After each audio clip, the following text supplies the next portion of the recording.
د صنعتي او کلتوري توکو په درې ورځني ملي نندارتون کې د هېواد د تولیدي توکو ترڅنګ یو ګڼ شمېر کلتوري توکي هم نندارې ته وړاندې شول. د کابل ښار په جوشیر سیمه کې دغه ملي نندارتون جوړ شوی چې د هېواد د بېلابېلو ولایتونو د تولیدي شرکتونو او فابریکو تولیدات، د میرمنو لاسي توکي، ښځینه جامې، د هېواد کرنیز محصولات پکې نندارې ته وړاندې شوي دي. همدارنګه یو ګڼ شمېر علمي اثار، کتابونه، نقاشۍ، د هېواد د کلتوري او طبیعي سیمو منظرې پکې نندارې ته وړاندې شوي دي. په دغه ملي نندارتون کې د افغانستان له مختلفو ولایاتو څخه متشبثین، فرهنګیان، صنعتګران راټول شول.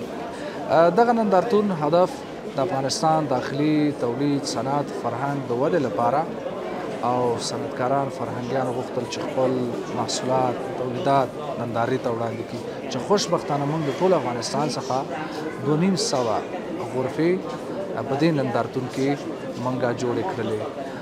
دغه نندارتون هم د افغانستان په ډیر ښایسته ځای کې سینما پامیر، اسماعي واټ، جوشیر ماشین خانه کې جوړ شو.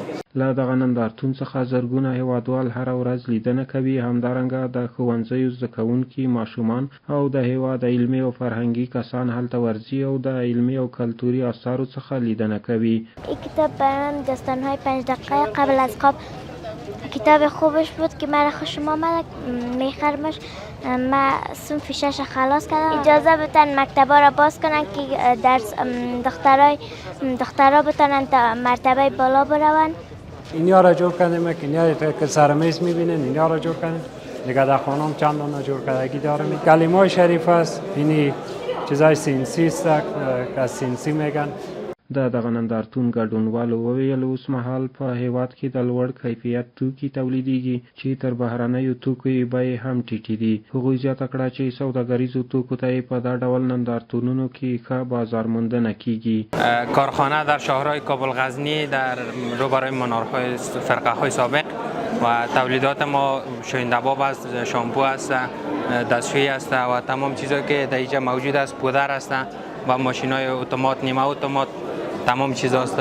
دیگه این چیزایی که می‌بینین با قیمت بسیار مناسب و کیفیت بسیار بالا، چون بسیار از مردم میان از مالان دیدن میکنن و در برابرشون که یک دفعه استفاده میکنن کیفیتش میبینن، باز تقاضاش در بازار زیادتر میشه. کیفیتش چون سرتیفیکت آیسیو هم داره و با خارج هم چندین بار صادر هم شده. پودرای ما بسیار کیفیت بالا و تمام چیزای ما که در کل که هست کیفیت بسیار عالی و بسیار برند جور میشه.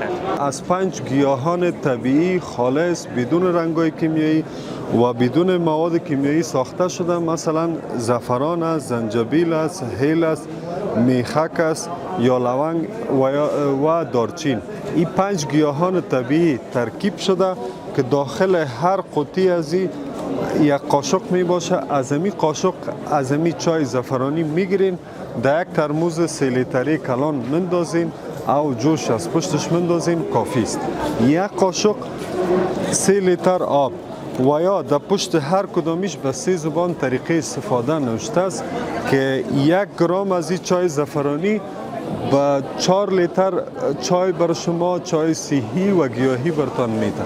برگزاری نمایشگاه خیلی موثر بوده و کسایی که بردن استفاده کردن خیلی خوش کردن.